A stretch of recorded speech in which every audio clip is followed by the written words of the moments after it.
What's going on, everybody? It's JetsCentral coming back with another video, and in this one I wanted to preview the Sunday 1 o'clock divisional rivalry matchup between the New York Jets at the Miami Dolphins. Okay, a huge game for both squads involved. As we all know, the Miami Dolphins have actually exceeded a lot of people's expectations. Okay, a lot of the football experts, a lot of sports radio guys, a lot of the common fans of football, including myself.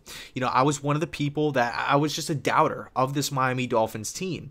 I sat there before the season started and said that this team, looking at their roster, looking at their schedule, looking at their coaching staff that they had in place, Gase, Loggins, these guys, I thought this team could have finished with a top 3 draft pick. Okay, I just wasn't sold.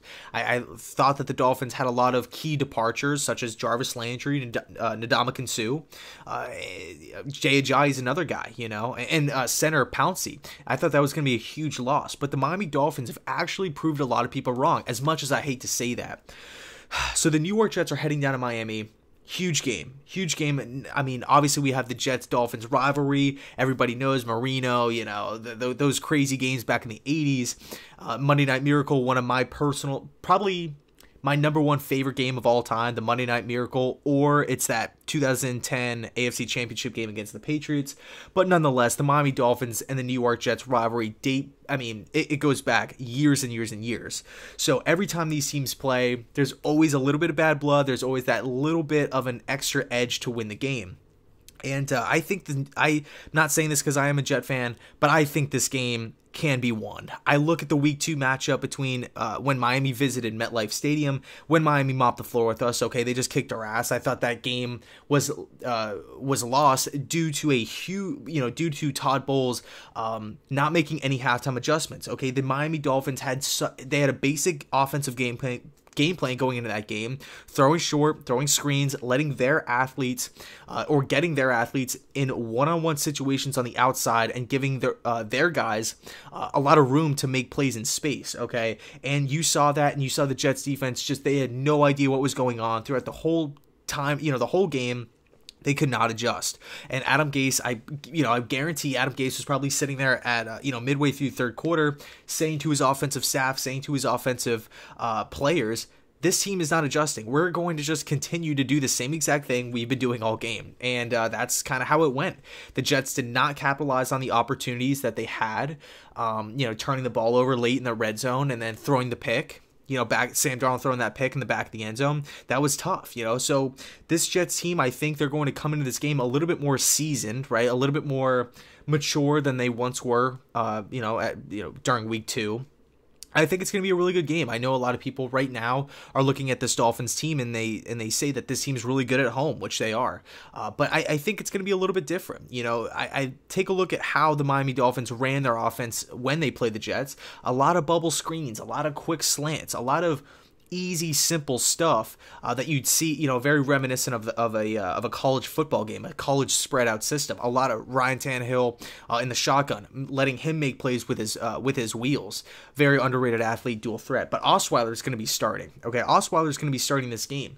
That right there, and granted, he has played well. It's not like he's stinked up the joint or anything like that. But Osweiler being inserted into the starting quarterback role, I think this is a prime opportunity for this New York Jets team to capitalize on turnovers. We've got to turn the football over, okay? And I think we can do that. I think we can confuse Osweiler, giving him weird looks, especially over the middle of the field. That's why I feel like the Miami Dolphins are at their best when they throw inside 10 yards of the line of scrimmage, when they're throwing crossing routes, and then they try to get the play action game going, really trying to get those crossing routes right across the middle of the field. They'll start short, and if it's working, they'll stick with it. But if not, they'll kind of stretch the field a little bit. I don't really see this Miami Dolphins team, Adam Gase's offense, revolving around the vertical passing game as far as outside the numbers go.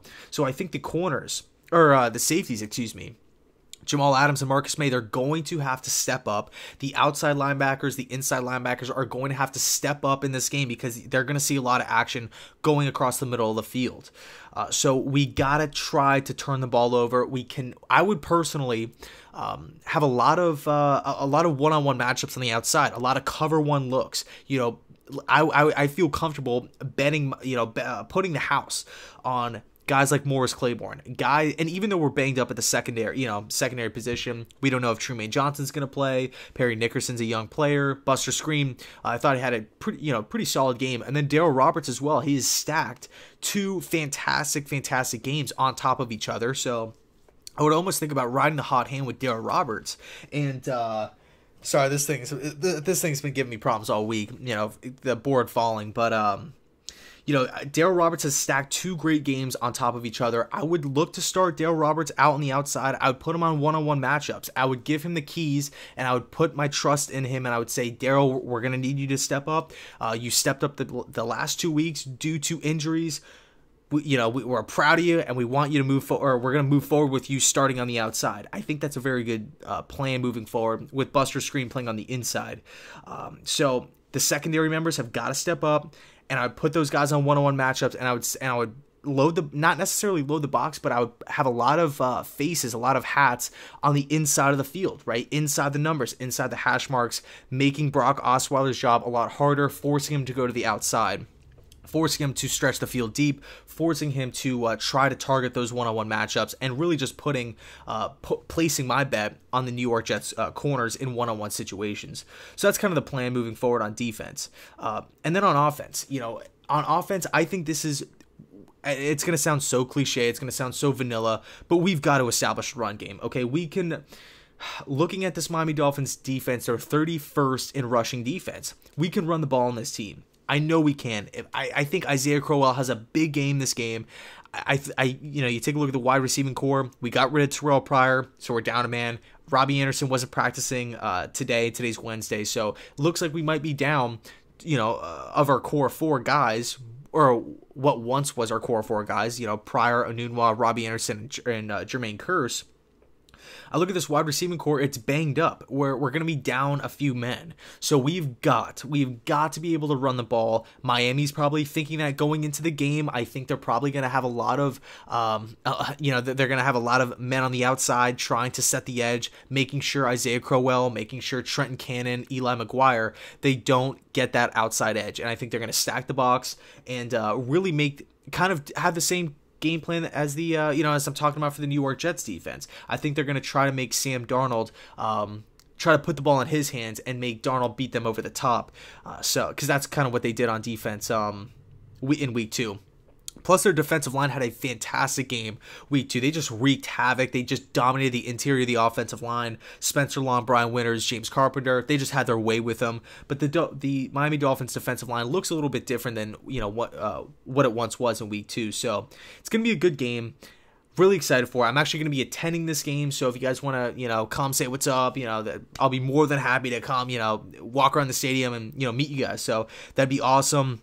Talk some football with you guys, and so New York Jets visiting Miami should be a really good game. I'm super pumped up for it, and we need to get the W. We need to get the divisional win. I hate losing games inside the division. It just bothers me. It just bothers me so much. But those are the keys. Those are my ideas, and let me know your thoughts down below in the comment section. Or how you think this New York Jets team can put up points, how you think they can move the chains, and then on defense, how you guys think the Jets team could stop this Miami Dolphins offense that has looked pretty solid in the past few weeks. So I'll leave it there. Let me know your thoughts, and as always, go Jets.